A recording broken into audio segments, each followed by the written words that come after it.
নজর রাখবো পরবর্তী সংবাদে। মণিপুরী মাতৃভাষা দিবসকে কেন্দ্র করে আজ বিশেষ আয়োজন এবং বলা ভালো যে ঘটা করে আয়োজন করা হয়েছে। আজ দেখা গেছে রাজধানীর মুক্তধারা অডিটোরিয়ামে এক অনুষ্ঠানের আয়োজন করা হয়েছে, যেখানে আজ উপস্থিত ছিলেন রাজ্য প্রশাসনিক কর্মকর্তারা এবং একই সঙ্গে উপস্থিত ছিলেন মণিপুরী সম্প্রদায়ের। এবং তারা আজ এই মণিপুরী মাতৃভাষা দিবসকে কেন্দ্র করে আজ রাজধানী আগরতলার বিভিন্ন পথ পরিক্রমা করেছে এবং সংঘবদ্ধভাবে কার্যত তারা সামিল হয়েছেন আজকে রাজধানীর মুক্তধারা অডিটোরিয়াম হলে এবং সেখানে একটি সাংস্কৃতিক অনুষ্ঠানের আয়োজনও করা হয়েছে। কি রয়েছে বিস্তারিত বিষয় শুনুন। সমস্ত লোকের আজকে খুব আনন্দের দিন, কারণ 1992 সালে এই দিনটি ভারতীয় সংবিধানের 8ম তফসিলে অন্তর্ভুক্ত করা হয়েছিল।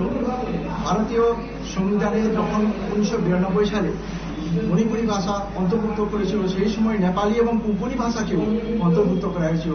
তাই আজকের এই দিনটিকে স্মরণ করার জন্য যেখানে যেখানে মণিপুরী অধ্যুষিত এলাকা রয়েছে, সমগ্র মণিপুর রাজ্য, সমগ্র আসাম, ত্রিপুরা রাজ্য, এমনকি বাংলাদেশেও এই আজকের দিনটি ঘটা করে পালন করা হচ্ছে।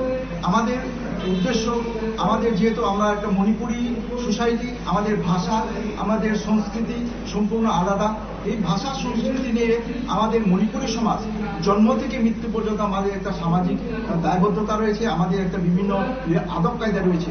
সেই দিকে আমরা এগিয়ে চলেছি, কারণ আমরা সারা বিশ্বের মধ্যে শুধু ভাষা নিয়ে নই, মণিপুরী নৃত্য আজকে শুধুমাত্র দেশের জন্য না, আন্তর্জাতিক ডান্স হিসেবে।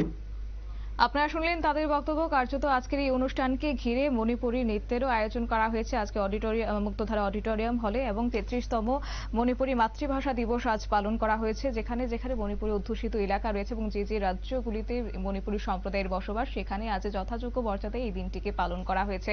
একই সঙ্গে বলা যায় মণিপুরী কৃষ্টি সংস্কৃতি এবং তাদের যে সংস্কৃতি রয়েছে তা আগামী দিনে এগিয়ে যাওয়ার লক্ষ্যে কার্যত তাদের আজকের এই দিবসটিকে ঘটা করে আয়োজন করেছেন তারা। নিয়ে নিচ্ছি ছোট্ট একটি বিজ্ঞাপন বিরতির সঙ্গে থাকুন।